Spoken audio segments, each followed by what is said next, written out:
North Dakota ranchers produce some of the highest quality beef in the world, but they're not getting paid a fair price for their cattle.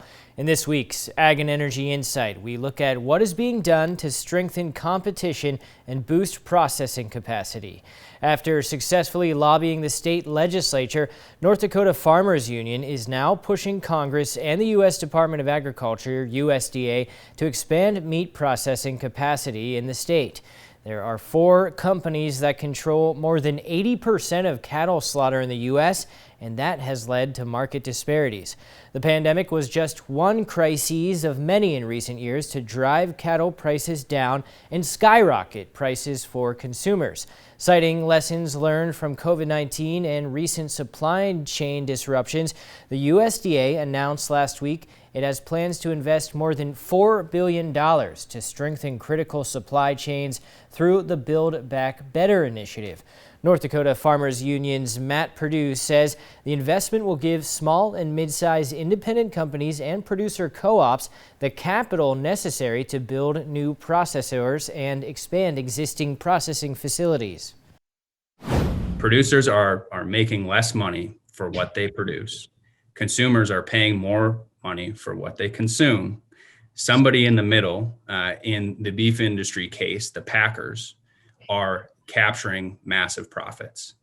And so that is not good for the producer. That is not good for the consumer. And that is the problem really that we are trying to solve.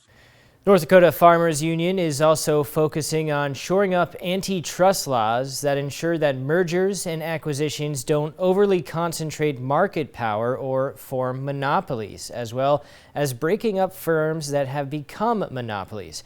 They're also advocating for truth in labeling, giving producers the opportunity to label their beef so that consumers know where their beef is coming from, which will work toward increasing competition and creating new opportunities in the livestock sector. The ongoing drought has been particularly challenging for cattle producers because there's not enough water and feed to go around. The Farm Service Agency, FSA, is an agency of the USDA that provides ranchers with a strong safety net through administration of farm commodity and disaster programs. The Conservation Reserve Program, CRP, is a land conservation program administered by FSA.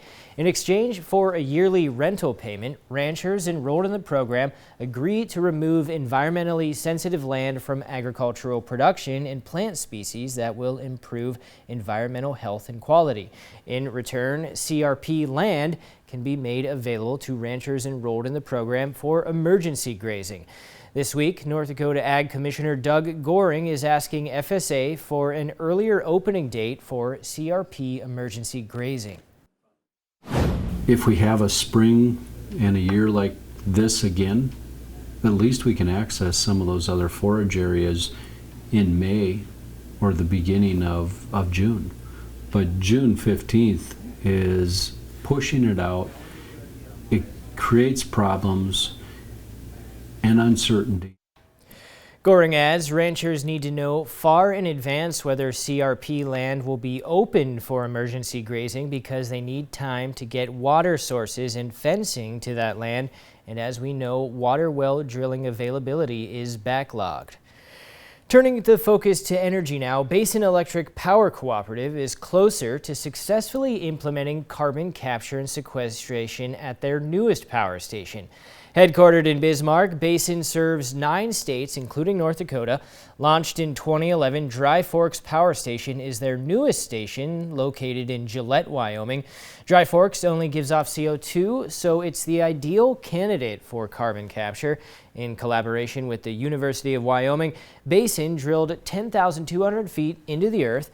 They found porous space to capture CO2 and also hard rock layers to cap it permanently underground. If we can figure out how to capture the carbon dioxide from that power plant, store it right near the Dry Forks station, we really think that would be a great way to continue to use coal in the future as an electricity source.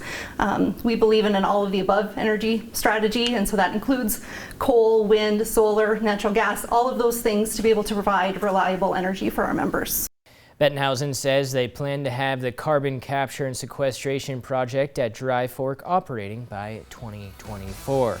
Keep it with us here. We have plenty more news and weather.